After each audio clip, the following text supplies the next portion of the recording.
All right, good evening, everybody. The Iceman here. Usually I don't do two videos about TNA in one day, but on my other channel, I talked about TNA slowly progressing.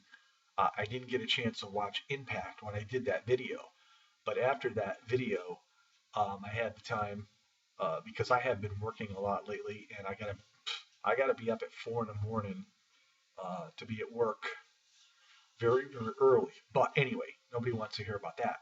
So I had the time. I went and watched TNA Impact, and a lot of people were telling me the show was good. Well, I differ with all of you. I really do. The show was absolutely great. I loved it. I thought it had everything. I mean, I loved what MVP did with the cards, and you know, because Rude wanting to be involved, and we had Gunner and Mr. Anderson, and they both came up with fours, and Bobby Roode came up with an ace.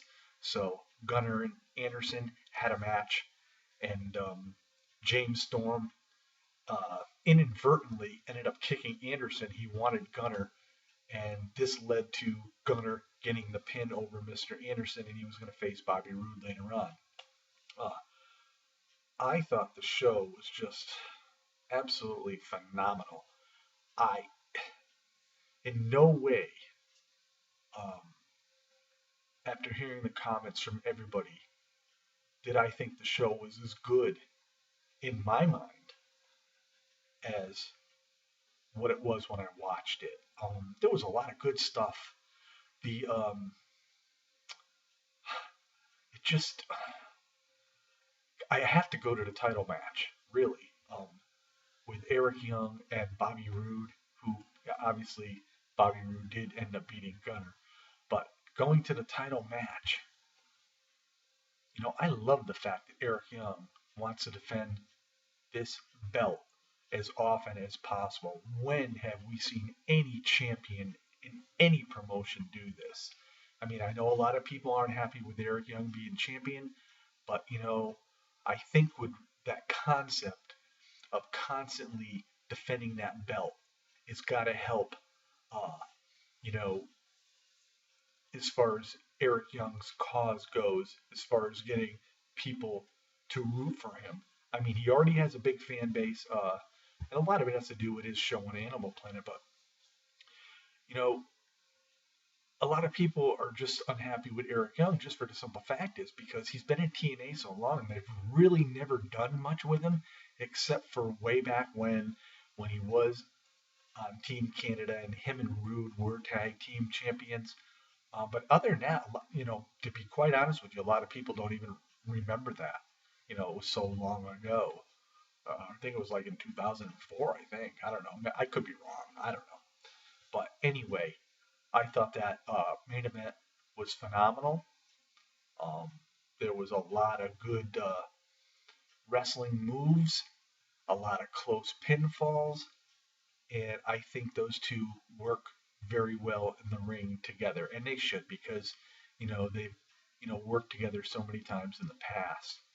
I thought the Bully Ray segment with Dixie Carter was awesome.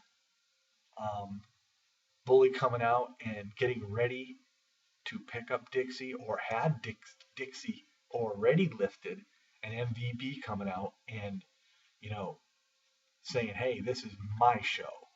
I want both of you. You're barred from the building." I thought that was awesome. MVP is showing his authority, and I was talking to my nephew, and he asked me about MVP. He asked me what I thought about him, and you know, I remember seeing MVP a lot in the WWE. He was a champion for a while, not the world champion, but um, and he was one of those guys that, yeah, okay, no big deal. And he was in TNA once before, but this time around, the role they have given him, the authoritative role, I think that MVP has done a great job. Now, There's so many rumors flying around on the dirt sheets. Like I said, I don't read spoilers, so I don't know what's going to happen. But I just watching wrestling for so many years, you just develop in your mind scenarios of things that really could happen. And I know I mentioned in a few videos back that I had a feeling that MVP may, wrestle for the title at Slammiversary. If that's the case, that's a little disappointing because I like the role where he is now.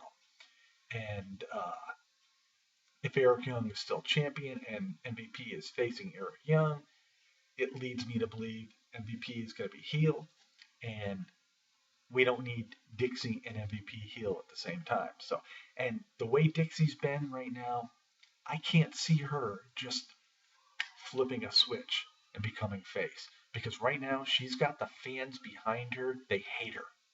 They absolutely hate her. And I can't see the same fans that are in the impact zone on every week when we see it, but during the tapings, it's like real close together. So these are the same fans that see, Impact, you know, for like 3 weeks worth of shows, all really close together.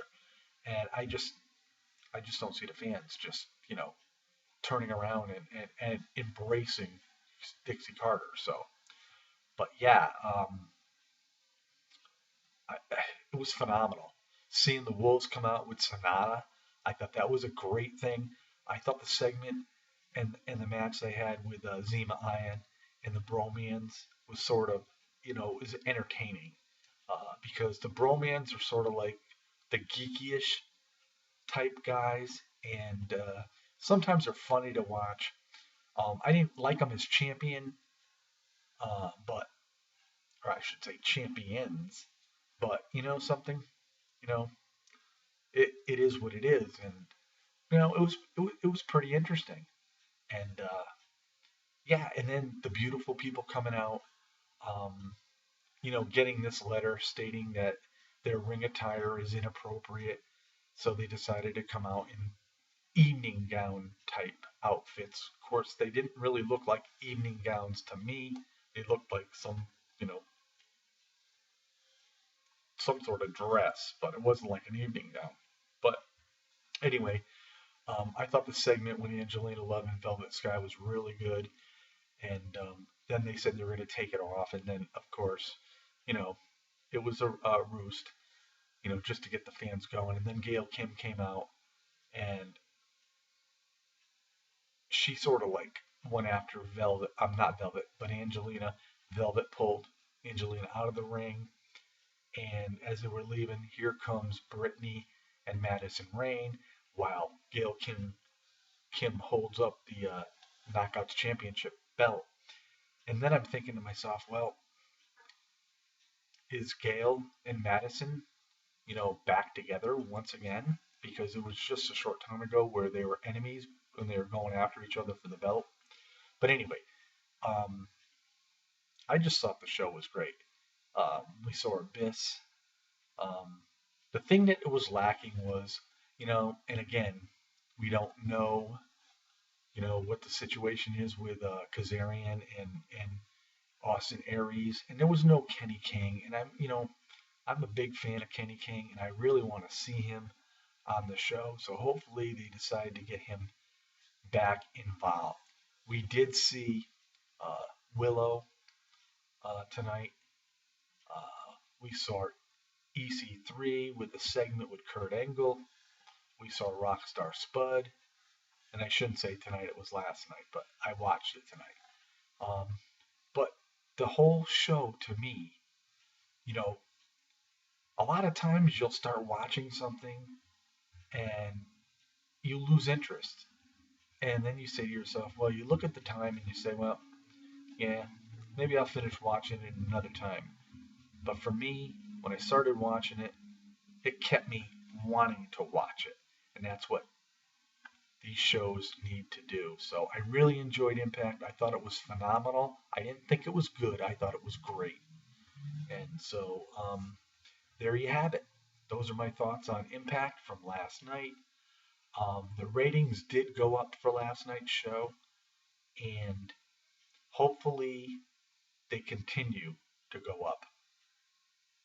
And we'll just have to wait and see what develops next week. And again, I love the way MVP was last night. And if he can continue to be like that, I really think it's going to make Impact a lot bigger and a lot better. This is the Iceman. Peace out. Have a great Friday night. And on this note, I'm headed out to go to sleep. See you guys soon.